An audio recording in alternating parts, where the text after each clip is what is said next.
one of the things that, again, and I want to be very careful not to mischaracterize the folks that I've been speaking to, but I've really been trying to spend a lot of time with America Firsters and people on the MAGA side for multiple reasons. One is instinctively, I don't agree with them. I don't agree with kind of where they're coming from, but I do want to understand them. I think that it's important in society that we try to do the best job that we can to understand people who don't necessarily think like we do.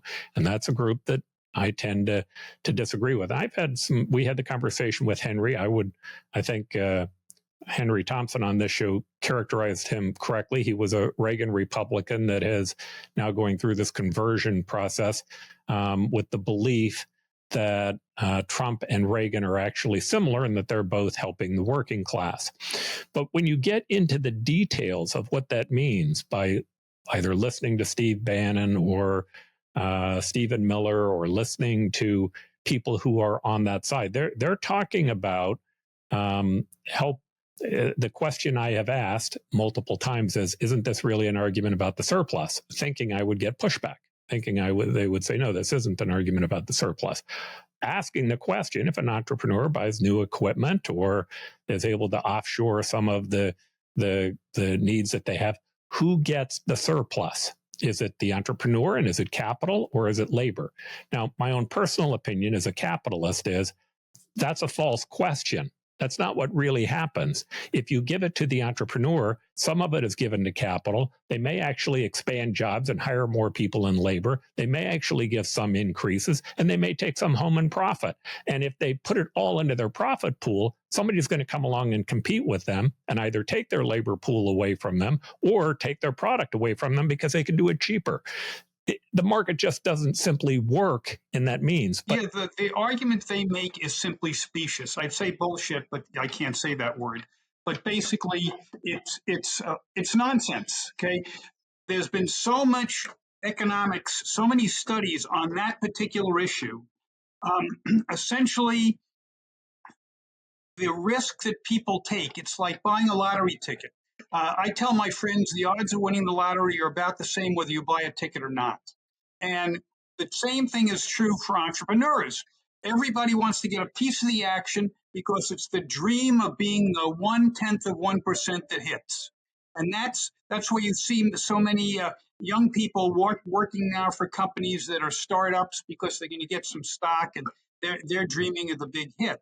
But the fact is that the return on investing money is pretty low, and the probability of hitting a home run is incredibly low. And if you didn't have that big stick out there where some people make a lot of money, nobody would do it. Virtually all the improvement in our lives have and lifestyle basically over the past several hundred years has come from innovation. And if you starve innovation of innovators, guess what? The whole thing falls apart. And guess who's the major beneficiary of this?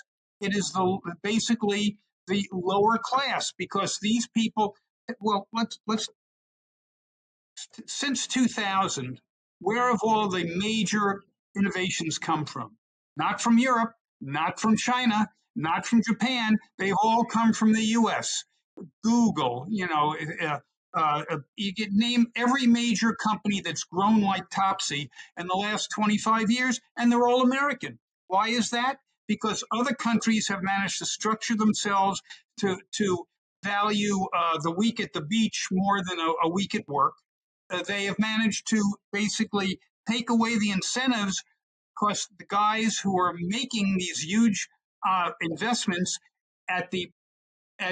with a very small probability of great return, they don't exist over there, so then nobody makes those investments. Here, people still believe in that dream and we're willing to make the investment. If you destroy that, and quite frankly, Obama tried, and Biden certainly tried, you are basically putting us on a path to European mediocrity. It's insane. Let me tell you something else.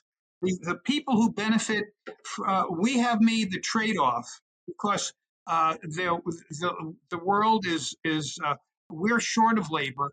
but a lot of the world, especially Southeast Asia, has a lot of $2.50 labor that our $20 high school graduates can't compete with. So what we did is we tapped their labor force through trade, and we tap their labor force. We don't have to worry about the retirement plans. We don't have to worry about their vacations. We don't have to worry about anything except the money that they're paid in their own country. And that allowed us to do the things that we need to do to become innovative. We need more smart guys. And if you take a look at where the where the jobs over the last 2 decades have been created, it's really in the upper spectrum of jobs. Entrepreneurs, doctors, lawyers, guys with MBAs, people who have the ability to create something. And the real risk of all the nonsense you're hearing, all the specious arguments you're hearing, is that goes away. And then, like I said, we're Europe, and that's not pretty. Yeah, and it's not lost on me that supply chain becomes very complex. If you have an automobile where the engine's being made in Detroit and the gears are being made in the Southwest and the assembly is happening in Mexico, and you lower the cost of the car and you sell more cars, you're actually building jobs in the engine department as well as the transmission department. Absolutely. And it's just too complex to say, well, we're giving away American jobs. Oftentimes, you're increasing jobs. Simply not true, because we didn't have the labor force. Take a look at what the labor force is now versus what it was, let's say, in 2020 or 2000. It's way up. And we've only been able to deal with that because we imported about 15 million people from other countries to fill those jobs, and that's with all the imports and with all the jobs that we sent overseas. And it's a specious argument. It absolutely holds no water whatsoever if you look at this. Yeah, and I think that's my argument with Henry, and I don't know that it was an argument, but the point I tried to make with Henry Olson. No, I saw that, and I thought you were both very kind to him. Yeah, I would. My goal was to try to get him to think about, well, I do think it's good to focus on the working class. Yeah. I'm not sure whether or not these solutions that you're talking about are going to be helpful, but I think that's going to be a major debate, because the MAGA movement it's the rocket fuel that really helped Trump make a big difference in those swing states.